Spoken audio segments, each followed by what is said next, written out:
सीधा मुद्दे पे आते हैं। पहले हम सब सोचते थे कि ट्रेन छूटने से 48 घंटे पहले तक टिकट कैंसिल करना एकदम सुरक्षित है, लेकिन अब कहानी पूरी तरह पलट चुकी है। नई सच्चाई 72 घंटे की है। अगर इस बड़े बदलाव पर ध्यान नहीं दिया गया तो मेहनत की कमाई का एक बड़ा हिस्सा बेवजह कट सकता है। और सच मानिए, कोई भी अपना पैसा बर्बाद नहीं करना चाहता, है ना? तो आज के इस एक्सप्लेनर में भारतीय रेलवे के नए और थोड़े उलझे हुए रिफंड और कैंसिलेशन नियमों को पूरी तरह से डिकोड किया जाएगा। मकसद एकदम साफ है, इन नए बदलावों की वजह से भविष्य में किसी भी यात्री को कैंसिलेशन चार्ज के नाम पर कोई भारी नुकसान न उठाना पड़े। आज हम क्या क्या कवर करने वाले हैं उस पर एक नजर डाल लेते हैं। शुरुआत होगी कंफर्म टिकट से, फिर वेट लिस्ट और तत्काल, ई टिकट और रात की ट्रेनों के नियम, देरी या बदलाव, इमरजेंसी सिचुएशन और आखिर में मिलेगी एक काम की मास्टर चीट शीट। चलिए शुरू करते हैं। सबसे पहले बात करते हैं कंफर्म टिकट और इस नए टाइमलाइन की। कंफर्म टिकटों के मामले में सबसे बड़ा और चौंकाने वाला बदलाव स्ट्रिक्ट रेड जोन यानी नो रिफंड जोन में हुआ है। पहले ट्रेन छूटने से 4 घंटे पहले तक का समय इसमें आता था, लेकिन अब ये दायरा बढ़ाकर पूरे 8 घंटे कर दिया गया है। मतलब अगर प्रस्थान से 8 घंटे के अंदर टिकट कैंसिल किया गया तो रिफंड के नाम पर एक भी पैसा वापस नहीं मिलेगा। पुराना वाला जो 48 घंटे का सेफ्टी ग्रीन जोन था, वो तो समझ लीजिए अब इतिहास बन चुका है। तो अब 25% की भारी कटौती से बचने का बस एक ही तरीका है, और वो है 3 दिन पहले यानी पूरे 72 घंटे पहले एक्शन लेना। अगर इस डेडलाइन को मिस कर दिया तो सीधे इस नए और काफी बड़े एम्बर जोन में एंट्री हो जाएगी। और यहां आने का सीधा सा मतलब है कि टिकट की कुल कीमत का 25% हिस्सा कट जाना बिल्कुल तय है। जैसे जैसे प्रस्थान का समय करीब आता है, हालात और भी खराब होने लगते हैं। ये डेंजर जोन अब 24 घंटे पहले ही शुरू हो जाता है, जहां सीधे सीधे 50% का नुकसान है, आधा पैसा गायब। और जैसा कि हमने अभी बात की, जैसे ही वो 8 घंटे का कट ऑफ पार हुआ तो खतरे की लाल बत्ती जल जाती है, यानी जीरो रिफंड। इस 8 घंटे वाले रूल को तो बिल्कुल दिमाग में बिठा लेना चाहिए। खैर, एक राहत की बात भी है। अगर 72 घंटे से पहले यानी सेफ्टी ग्रीन जोन में रहते हुए कैंसिलेशन कर दिया जाता है तो केवल एक तय बेस चार्ज ही करता है। क्लास के हिसाब से ये अलग अलग हैं, जैसे एसी फर्स्ट क्लास के लिए 420 रुपए और स्लीपर के लिए सिर्फ 120। अच्छी बात यह है कि इन न्यूनतम बेस चार्जेस में रेलवे ने कोई बदलाव नहीं किया है। अब आते हैं दूसरे सेक्शन पर, वेट लिस्ट और तत्काल टिकट के नियम। हमेशा टेंशन देने वाले आरएसी और वेटिंग लिस्ट टिकटों की बात करें तो खुशखबरी यह है कि यहाँ टाइमलाइन इतनी सख्त नहीं है। ट्रेन के तय प्रस्थान से बस 30 मिनट पहले तक टिकट कैंसिल करने का मौका मिलता है। इसमें सिर्फ स्टैंडर्ड क्लर्केज फीस कटती है और बाकी का पूरा पैसा सेफली रिफंड हो जाता है। काफी सुकून वाली बात है ना? अब बात उस कड़वे सच की जो शायद हम सबको पता है। कंफर्म तत्काल टिकट पर कोई रिफंड नहीं मिलता, जीरो। लेकिन ठहरिए, यहां एक बहुत ही जरूरी अपवाद यानी एक्सेप्शन भी है।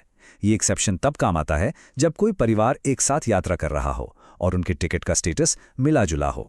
इस जबरदस्त एक्सेप्शन का फायदा उठाना काफी आसान है। सबसे पहले यह देखना होगा कि क्या एक ही फैमिली टिकट पर कुछ लोगों का टिकट कंफर्म है और कुछ का वेट लिस्टेड रह गया है।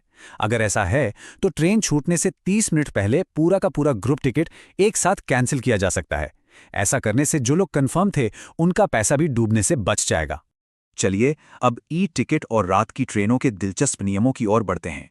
नियम साफ है, कंफर्म ई टिकट को अब हर हाल में ऑनलाइन 8 घंटे पहले कैंसिल करना ही होगा।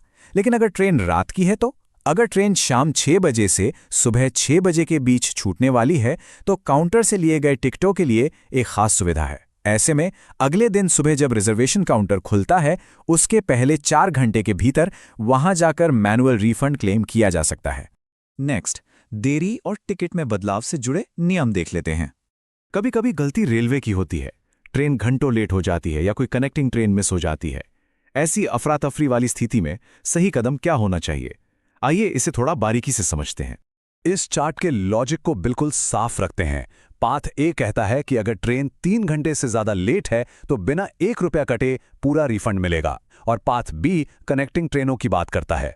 अगर पहली ट्रेन के पहुंचने और दूसरी के छूटने के बीच कम से कम 2 घंटे का गैप तय था और फिर भी ट्रेन छूट गई तो बची हुई आगे की यात्रा का पूरा रिफंड लिया जा सकता है। कभी कभी प्लान बदल जाते हैं। अगर जर्नी की डेट को आगे या पीछे खिसकाना हो तो अब उसी सख्त 72 घंटे वाले नए नियम को मानना पड़ेगा। लेकिन एक इंटरेस्टिंग बात यह है कि अगर उसी ट्रेन में क्लास अपग्रेड करना हो, जैसे स्लीपर से एसी में जाना हो, तो बिना किसी एक्स्ट्रा कैंसिलेशन चार्ज के प्रस्थान से 30 मिनट पहले तक ऐसा किया जा सकता है। आगे बढ़ते हैं इमरजेंसी सिचुएशन और खोए हुए टिकट के समाधान पर। सफर से पहले अगर फिजिकल टिकट खो जाए या फट जाए तो पैनिक होने की कोई जरूरत नहीं है। बस उस 8 घंटे की डेडलाइन से पहले रिपोर्ट करना होगा और 50-100 रुपए की मामूली फीस देकर डुप्लीकेट टिकट मिल जाएगा। सबसे अच्छी खबर यह है कि कटे फटे टिकटों पर पहले जो परसेंटेज के हिसाब से भारी पेनल्टी लगती थी, रेलवे ने उसे अब पूरी तरह से खत्म कर दिया है। प्राकृतिक आपदा या किसी दुर्घटना जैसी गंभीर इमरजेंसी में रेलवे टिकट सरेंडर करने के लिए पूरे 3 दिन का एक बड़ा मार्जिन देता है। एक और दिलचस्प बात, अगर रेलवे सीट देने में फेल हो जाए या अचानक कोच डाउनग्रेड कर दिया जाए, जैसे एसी का टिकट हो और स्लीपर में बिठा दिया जाए, तो बिना किसी कैंसिलेशन चार्ज के किराए का पूरा डिफरेंस वापस मिल जाता है।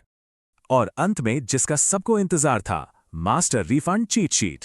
ये मास्टर चीट शीट बहुत काम की है। यहां थोड़ा रुककर इसका स्क्रीनशॉट ले लेना एक बहुत ही स्मार्ट डिसीजन होगा।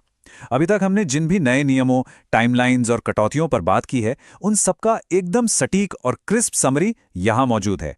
ये अगली ट्रिप में यकीनन काम आएगा। तो इन नए और थोड़े सख्त नियमों को अच्छे से समझने के बाद अब बेवजह के कैंसिलेशन चार्जेस से पूरी तरह बचा जा सकता है। ये जानकारी हर किसी के ट्रैवल बजट को सुरक्षित रखने के लिए एक मजबूत ढाल की तरह काम करेगी। सवाल यह है कि इन नई और पावरफुल जानकारियों के साथ क्या अब अगली ट्रेन यात्रा पूरी तरह से बेफिक्र होकर प्लान की जा सकती है?